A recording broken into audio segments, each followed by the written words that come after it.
Between our friends, all of us had boy names because we knew the only way to run away from the regulations is to be a boy. What Ahu did, or others very courageous women in Iran, is facing this fear that we internalize. And when we are now looking at it, see that how abnormal it was. I would say that Jina uprising was the peak of struggles, individual and collectively, to live the life that we are deprived, at least in our generation. You're listening to This Authoritarian Life, a podcast in which we explore everyday human stories to make sense of authoritarian politics. My name is Krzysztof Szombaty. And I'm Erdem Evren.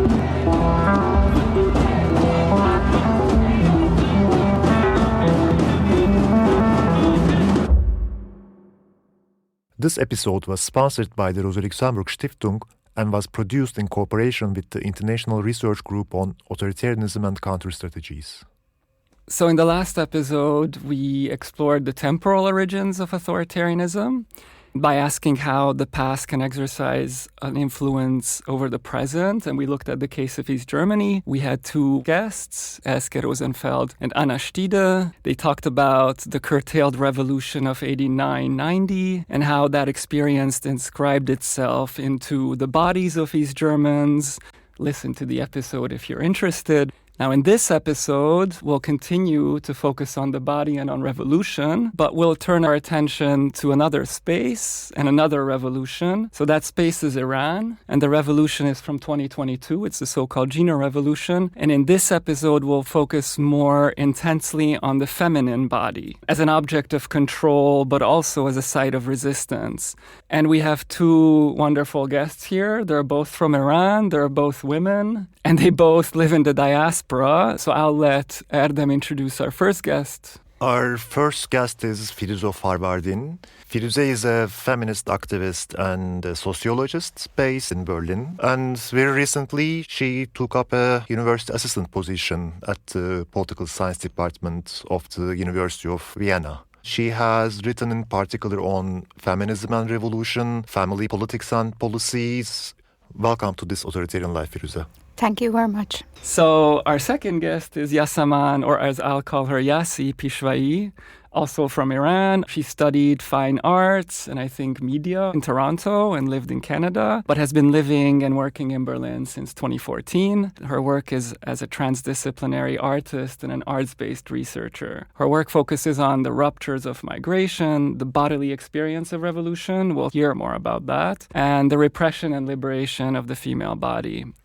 So, as a way to kick off this conversation, we want to start with a piece of news from Iran that recently made rounds in the global media. A young woman, a university student, was recently photographed in her underwear, apparently protesting against mandatory veiling or hijab.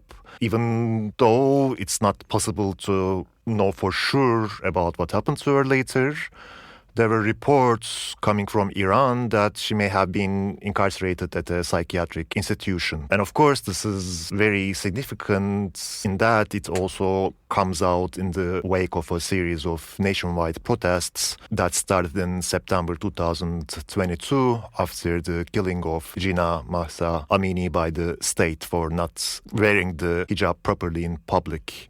So I would like to ask Firoozeh, can you tell us more about the context of this incident in which this woman kind of unveiled herself? Do we know anything much about her? Do we know what happened afterwards? We don't know that much about what's happening to this woman, but I think it's important to mention her name, Ahu Daryai. We know that she is a student of French literature at Islamic University in Tehran, and as you mentioned, she partially undressed herself as an act of protest against security staff, and they tore her clothing during the confrontations. And then, as you mentioned, it was the footage and videos of her standing in the courtyard quickly went viral and in social media. Again, we don't have a reliable news, but as far as we know that she is admitted in the psychiatric hospital. And given the recent history of this kind of suppression that forced admitting the political dissident to psychiatric hospital, I think this scenario seems highly implausible. So we have another examples of, accepting particular women in mental clinic after, for example, protested publicly against mandatory hijab. There was a case of Roya Zakeri, known as the Tabriz girl, that admitted because of protesting publicly against mandatory hijab last year. And what is fascinating about the story of Ahu, or for me was very interesting, is that after it's getting viral, there was many different reactions, but the most important one was there was a support from the grassroots movements and group and ordinary people within Iran. Recently, there was in Kermanshah, one of the Kurdish cities in Iran, organized a union protest, and the people chanted in favor of Ahu, and they asked for the release of Ahu. That is, for me, is very interesting because, 3 years ago, you cannot imagine that the kind of unions or any kind of protests support a woman that intentionally undress herself as an act of protest. And it happened, and I think it's one of the many effects and impacts of Jina uprising or Jina revolution in Iran 2022. I think the information environment around this is really interesting and important. So the fact that we don't know is actually what the state wants us, right? That to be in that kind of insecurity of what's happening with this woman. And I suppose even her family doesn't know where she is, right? I don't know right now what is the conditions. There are different rumors, but the point is they were also force the family, actually the husband, to admit that she has some mental problem before. So this is the ways that now security service use the story to force even the family to admitting there is a problem there. So this happened in this particular case? Yes, yes. So he came out openly. Yeah, I think 2 days after the incident, he appeared in TV, of the national TV, and they said that she has some mental background problem. Right. Clinic. Let's just make a note here that there's a very long history for women being called crazy. Of course. Right? So as a way of delegitimizing the protest or whatever they have to say about their own condition or the conditions that surround them. So it's kind of, we know this from state socialism back in the hard days of it. But of course, the fascists used exactly the same tactics, and we could go back in history even further. There is an anecdote, if I may add, about the story of the kind of connections to the mental illness and how it's used or misused regarding political dissidents in Iran. And it is that last year there was a new announcement by the government that they are going to have a specific clinic regarding those that doesn't have a hijab. So basically, they want to form a new clinics for curing those that doesn't follow or obey the, obligatory hijab rules in Iran. That is, for me, in some sense, of course, sad, but at the same time, very fascinating that how we are returning to this, what you said about the time of fascism, that is using the issues related to the medical issues to, suppressing gender dissidents in this case. Can we go a bit into the history of the hijab and how it became this key symbol? Because I think it's important for us, but also our audience, to understand how it emerged as, this key site of control and resistance. Sure. Well, first of all, the issue of hijab, that including both unveiling and veiling, was always a kind of site of political contestation in the modern history in Iran. So it's not something new, I would say, that related just to Islamic Republic. There are the cases of unveiling of a woman's individual or collectively in mid-19th century, that as an act of protest, women did, unveiling themselves. And then in the time of constitutional revolution, at the beginning of the 20th century, it continues this act of protest of unveiling. But there we have also another story that you may have heard about in the time of Reza Shah, the first Pahlavi king in Iran in 1930s, that veiling became banned as part of the modernization project of the first Pahlavi king. And of course, then many women were kind of deprived of being on public because they don't want to follow this rule of unveiling, basically forced unveiling. And being veiled, it's become a kind of also protest against this regulation from the government. And then at the time of revolution, just 1 year before 1979 revolution, we have this kind of mass veiling, I would say that, in demonstration as an act of solidarity with the women with the veil and as an expression of anti-Western sentiments. So many women that in their lives they are not practicing hijab went in a demonstration by hijab because there at the time there was this powerful discourse that those women that don't have hijab, they are the puppet of imperialism. Any transgressions of the norms is kind of labeled as being the puppet is very powerful and significant after revolutions because it's easily enhanced the propaganda of the government to silence the voice of the women that were protesting after revolution against obligatory hijab regulation. And since kind of the revolution, so if we jump forward, 20, 30 years, how is it now or how was it a few years ago? So you may know that the hijab became obligatory after revolution, but of course not right away.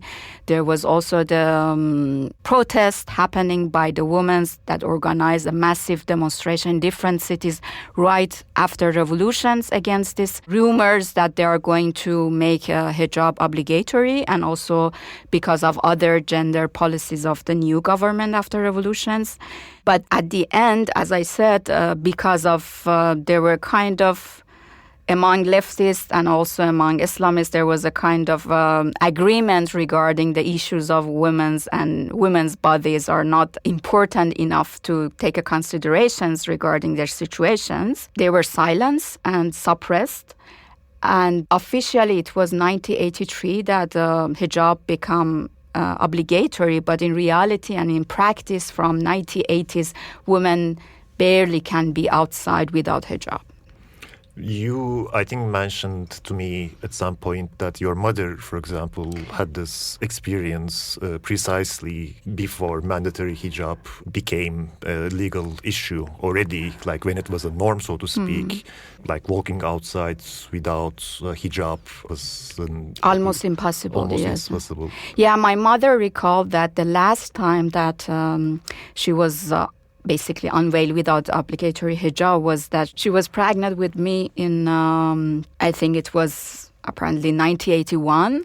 And for a long time, she insisted to not to having hijab in public in my hometown that is Isfahan. But then it was around October, I think, 1981, that she was outside and then see some followers of the Islamic Republic, basically militia, come forward toward her to attack her, and she found the open shop and just went there and hide. And then since then she decided, and of course the family also advised her to have hijab to protect her children. So that's the reason that she started to also follow the rule. Mm-hmm. And Yasi, so how was it with you? You grew up in approximately the same time. I grew up in the late 80s, and I think for me, I haven't seen a possibility of not having hijab. And also, my parents were living in France before the revolution, so the stories I've heard were different, but I just remember that being a woman or being a grown-up meant wearing a hijab. So in a very young age, when I was 3 or 4, my biggest wish was to wear this scarf. But my mother obviously didn't want me because wearing that would imply that you're a woman from one day to another. And obviously my parents wanted me to have the childhood that I was supposed to have. So in my childhood with my family, I was fighting to wear it because I was not seeing it as oppression or something that is forced to me, but I was seeing it as an entry to become a woman. And I think that was really interesting. And afterwards, did that experience change? Oh, immediately after the first day of school, where it was forced to me, when it was mandatory to wear this uniform as 7 years old. And you realize that a part of you from one day to another becomes, matures in a way that you have to navigate life between these two different worlds and wear something that you have no idea where does it come from. You don't understand the belief system behind it, the ideology behind it. You just know that this is the rules and I need to follow this rule within the environment of school or outside. So as soon as it became forced and I somehow, without really understanding, had, like an implicit understanding of what this regulations around my body feels like, I didn't want to wear it. And I remember between our friends, all of us had boy names because we knew the only way to run away from the regulations that are set for how we carry our bodies in the world outside is to be a boy. So basically outside of school, until we reached an age that our bodies transformed into a body of a woman, we pretended to be boys outside on the streets. What explanation did you get in school? Because I assume they gave you one about what the importance of veiling is. There was actually no explanations, but it was storytellings. Because at that age, I think, as a child, your imagination is so strong, so you can picture the stories that they tell you very vividly. And they would tell us stories of heaven and hell, of being punished and things like that. I think there was a story that stays with me when I was 8 years old, actually, in second year of school, that if your hair is out of the scarf, you would be hung by that hair in hell.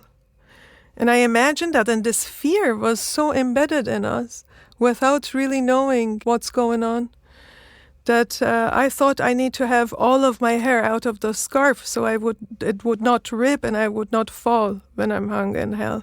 And when I came home with this story to my mother, parents experience that fear and they want to protect you because they know the consequences of you not following the rules. But at the same time, I think every parent who had the awareness or who could have the capacity to have the awareness in that type of environment would not want for their child to live these pictures, to live within this type of environment. So she would just tell me things that would help me disassociate from the stories I was told. That the life at school is like performative somehow, and then you come home. But I don't think she was capable of giving me a deep explanation that could...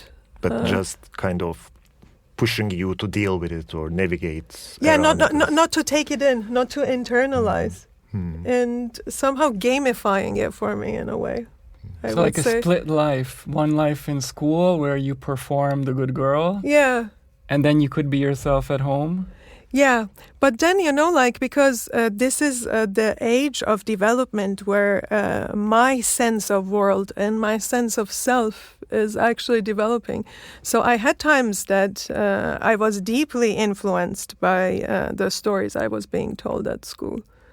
For example, my mother was never living a normalized gender role that was accepted for a woman. And I was so influenced by what I was being told at school about a role of a woman in the household that for years I was embarrassed of how my mother behaved. It took me so many years until I was a little bit more grown up at the end of middle school that I started seeing it as my mother as a rebellion in that environment as much as she could. Can you tell us about, both of you, about your adolescence? Because that's the period when these contradictions kind of probably come to the surface, and there's lots of tension around what you can do and cannot do. The passions run high. So how did you navigate that time? And also with your parents, I suppose, because what we hear is that, they were trying to be protective. They had this fear, but at the same time, you were reacting against it at some point. Yeah, I also agree with Yassi regarding this sense of duality or two ways of life at the same time. I think many of us experience this or practice in double life, that one that conform to Islamic norms in public and another that is kind of more hidden and it's more protected by the family. I was born right after revolutions, and specifically my family very deeply affected by the consequences and especially the political suppression after revolution. So there was always this kind of fear and tension in our family regarding we should protect this private sphere, and it was always with us. So basically I also kind of significantly impacted by this feeling. I would say that it was not, the impact is not just physical and economic, that we also suffered, but they impacted also every aspect of our life, especially emotionally and mentally. And it was my family that kind of urged me to keep our life kind of secret, and they kind of put this fear on me that if I kind of reveal about my lifestyle or what my parents have done in their everyday life, there is a kind of consequences for me and more importantly for them. So that's why I should keep this private.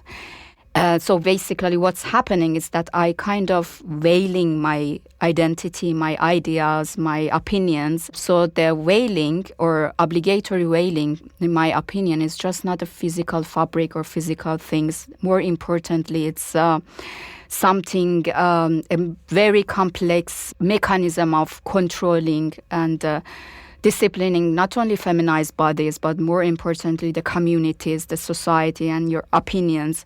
And this is what happening at the time, that I learned to both suffer from this double life or kind of concealing myself, but at the same time, I was not just victim. I learned how to navigate this life and this two life. And I learned how to survive and carve out spaces of being myself, to be kind of resilient. What I heard from Firoozeh is that it's a struggle as women, as young women. It's a struggle to be authentic, to find ways of being authentic while maintaining this veneer of civility and normality. So how do you live with this inauthenticity or authenticity? Yeah. I think it's the veiling on all aspects, but also it's on breaking the veil also. I think it was not until 6-7 years ago where I realized some of my very deep personal values were based on either conforming to structures or breaking them. So sometimes I reacted or I made decision based on merely a rebellious act rather than that being truly my choice. So I think it goes both ways. And community in Iran is so strong. The community of friends and families, those that think, live, feel like you, and you get to experience life with them, is what that gets you going. In any case, I think one of the things for us outside observers that was so significant about the uprising in 2022 was that precisely the feminized bodies and, this gender dissidence, if you like, was really at the center of these protests, of these uprisings. How did it then bring together different kind of groups, different components of this revolution? I agree with Yassid about the miracle was the care and solidarity. The miracle of this specific revolutionary momentum was this understanding, acknowledging the pain and suffering and being differently of the others. this care is coming from community. I see it as something that coming out of the community, particularly in the past 10 years of the harsh situation, both economically but also ecologically, and also suppressions. People getting together more than before I would say that is kind of alternative spaces to help each other. I mean, the reason was mainly survival, but then during the past 10 years is gradually get into the politics as well. So there are different forms of communities and initiatives were born that try to support each other, the peoples. For example, there was flood somewhere, and instead of the state to help the people, there were the people that getting together from different part of the society. So there was this new wave of neoliberalization that started in 2012. They call it resistive economy against economic hardship and also international sanctions against Iran. Basically, it was cutting all this subsidies, social services, outsourcing the rule of the state to private sphere. I would say that in all these alternative spaces, women has the main rules. There were kind of pushback because of the new wave of the anti-gender politics and familial politics of the state, pushback to family and into informal markets. So there were those that were in the popular front of this helping and caring for each others. Right. And that's why they were the organizer of the What's Happening in 2022. And some of these women, I suppose, were also lower middle class, working class. Of course, they're very different fronts. But of course, many of the activists were also involved in these very different communities that I'm talking about. So those that were active in the environmental issues related to water crisis in Iran, or kind of those that are active to helping political prisoners, they were all together. Or unions, some kind of, we don't have independent union in Iran, but for example, teacher association in the past 10 years have a very important influential role to coordinating different political discontents in Iran. So just to summarize the points you were making, and to see if we got it correctly, so you're basically saying that there was a prefiguration of the revolutionary moment, and that prefiguration was civil society led by women who built these networks of care in the vacuum left by the state. And a state that was forced to retreat from welfare provision because of sanctions and probably other problems as well. But so in a way, all of this, the revolution was an outcome, an involuntary outcome of these processes of the state retreating, people stepping in. And then once people stepped in, I guess, but here's my assumption, and tell us if this is the right kind of conclusion to draw, people no longer being willing to support a repression. Yeah, exactly. But the things that I can just add to that is that I don't call it civil society, because at least in my mind, there is some kind of official or kind of public association to the civil society. They were really informal in a sense. So let's go back to your experiences of the revolution or uprising of 2022. You were both outside of Iran, and how did you experience it? How did you follow it? How did it change you, I guess? Yassi? Well, I think the experience has been, and it is, and I think it's going to be for some time, so complex, so multi-layered that it's not so easy to talk about it. But obviously, I was in Berlin, and like many other people, I followed the news, and I also had phone calls with friends and family who were in Iran, many sleepless nights, having all sorts of emotions, from joy, release, but also it was really worrying, grief at the same time for people who are losing their lives on the street. Envy. I was envious that how the generation that is actually how the people who are on the streets are so brave. Whereas me in diaspora, in many aspects of my life, I still carry the fear with me. Yeah, so in that sense, it's something that you feel with for me was something that I felt with the collective, all of these emotions that were really hard to describe, to even put into words, even for me to figure out what it is, what are all these things that I'm feeling, but also really personal, both in a way that a lot of things that I have experienced and never talked about or never even gave myself permission to feel because I had to survive through migration and just going about life, surfaced. A lot of things that I haven't dealt with about growing up in Iran, my experience, but also all the loss and also all the shame that I experienced because of not being there and being afraid to be there. So is the womb, your video, kind of a reaction? It was the way you could react to... Yeah, exactly. My non-Iranian friends have been calling me, asking me how I felt. And how could I put into words how I felt? Because I didn't even know myself what those feelings were.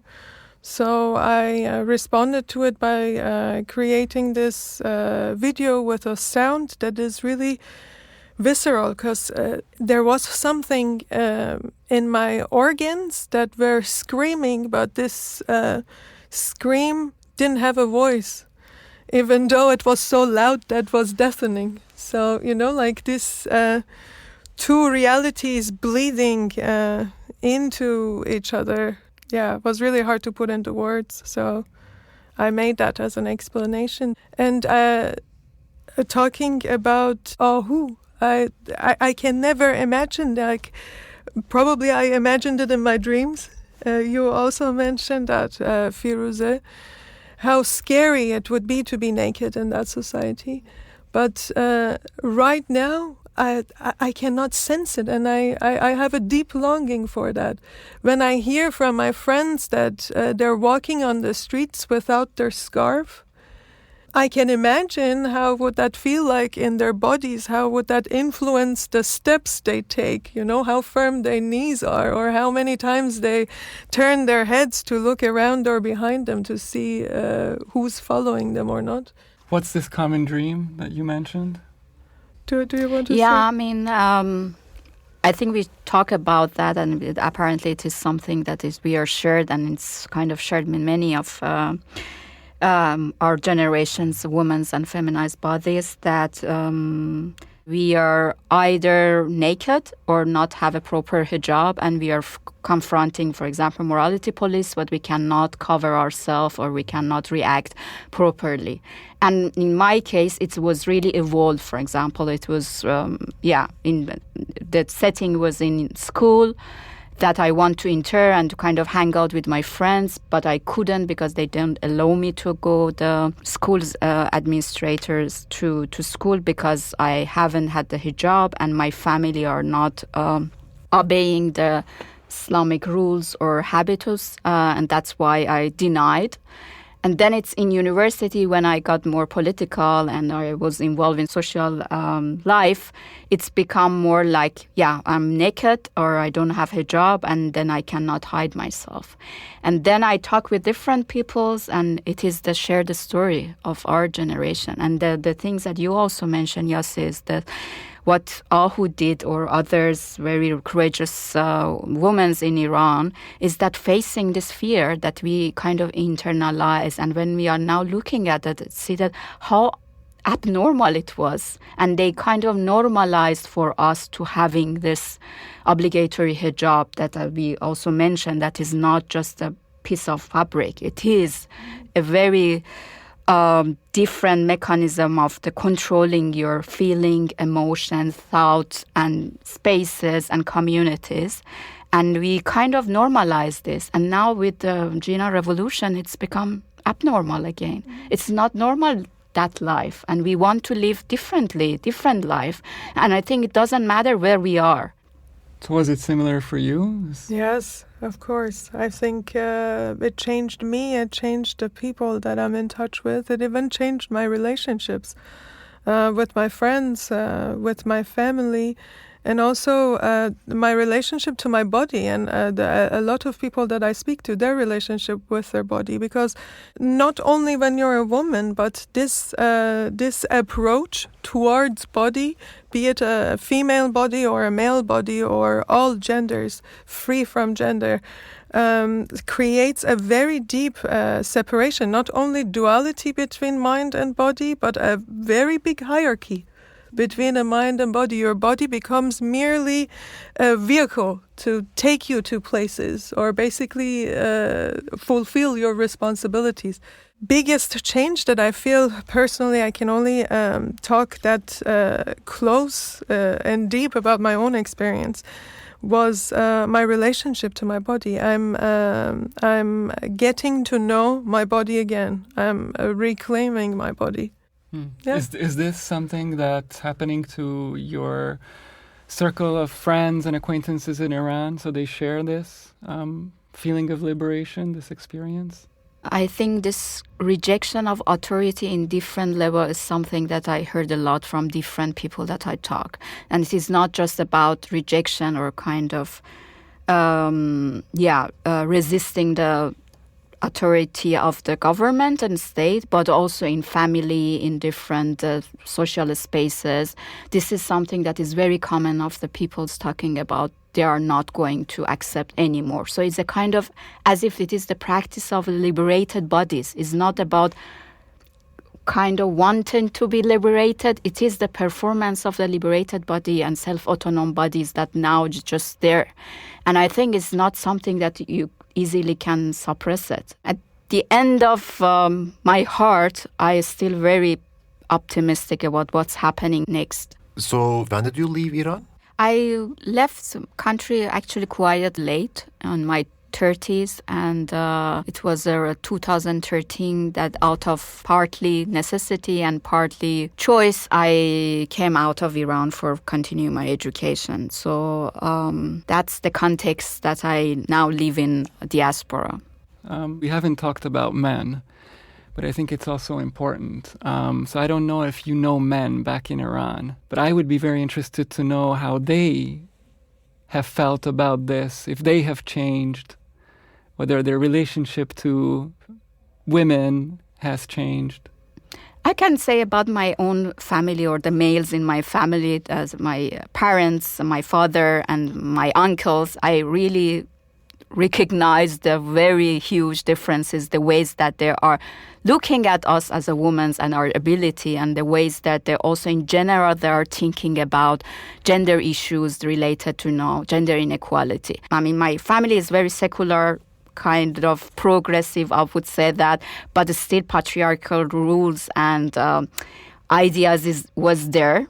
I mean, in my family too, but it's now there is a shift, very visible shift, for example, in regards to right of trans people or LGBTQ peoples, is really can see the society in completely different phase than before the uprising. And I think it is again a kind of side effect of what's happening and what we experienced in 2022. So once this direct or tacit kind of oppression of the bodies is no longer normal, if you like, then it really has this butterfly effect, if you like, from what, this is what I understand. Yeah, of course, because micro stories change macro stories. As more people change their own personal views, their own relationship with their own bodies, I think, and have tolerance for all aspects of themselves. Obviously, their tolerance for all aspects of the other increases. And that creates a wider change. I want to ask a question about your second film, longer film, Flesh and Dust. So there, I think it really embodies several of the themes that we've been talking about, like this oppression, this feeling and experiencing of a different way to kind of relate to your own body. What are some of the other themes that you kind of explore in the film? For example, I used pomegranate in my film. And pomegranate is being used in many different art forms as a symbol of Iran. And I remember when I first moved out, when I went to art school, I was pushed by my professors to use pomegranate or to use hijab in my work. And I didn't like it. It was really offensive to me because I came out to be occupied by worldly things, global things, not by symbols of the society I left behind.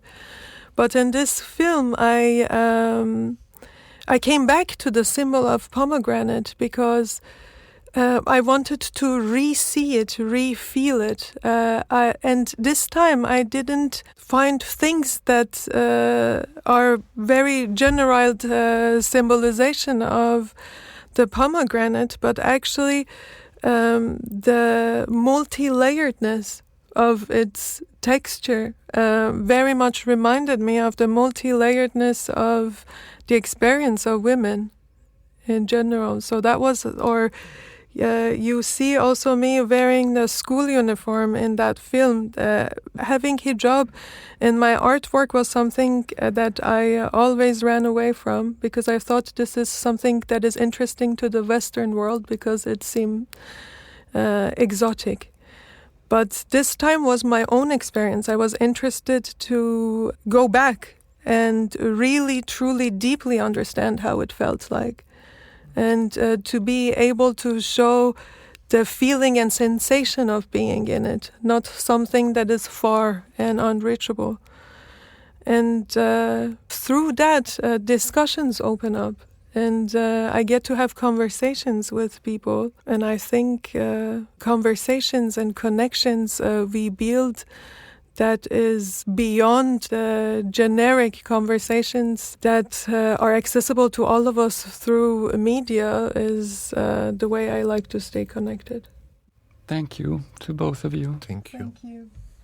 So in terms of takeaways, I was left with a very strong impression about this, the psychic kind of dimension of repression in Iran.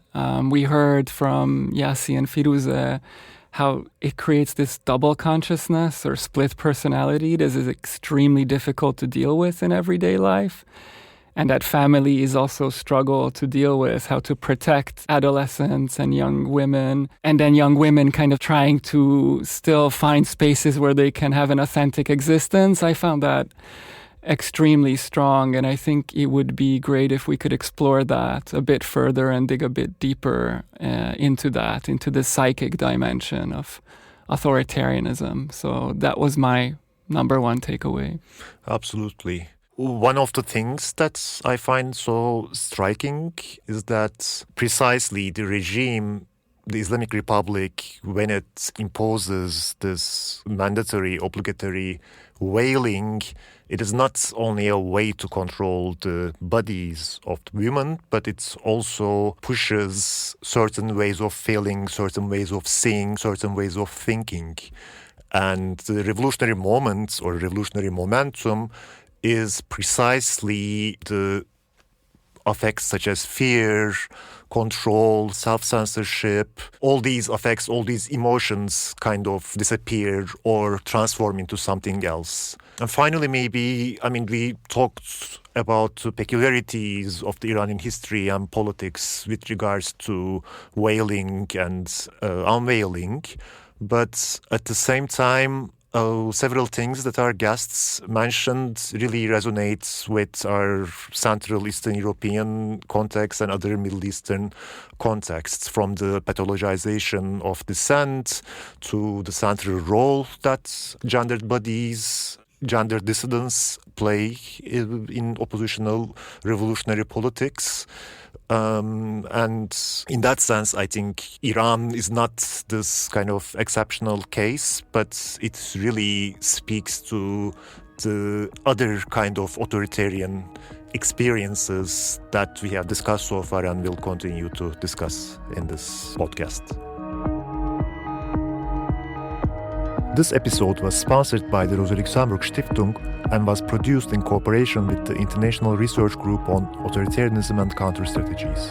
We would also like to thank our contributors, music and mastering Shai Levi, artwork and graphics Polino Georgescu, editing Vera Jonas, and our in-house communications advisor Anna Szilágyi.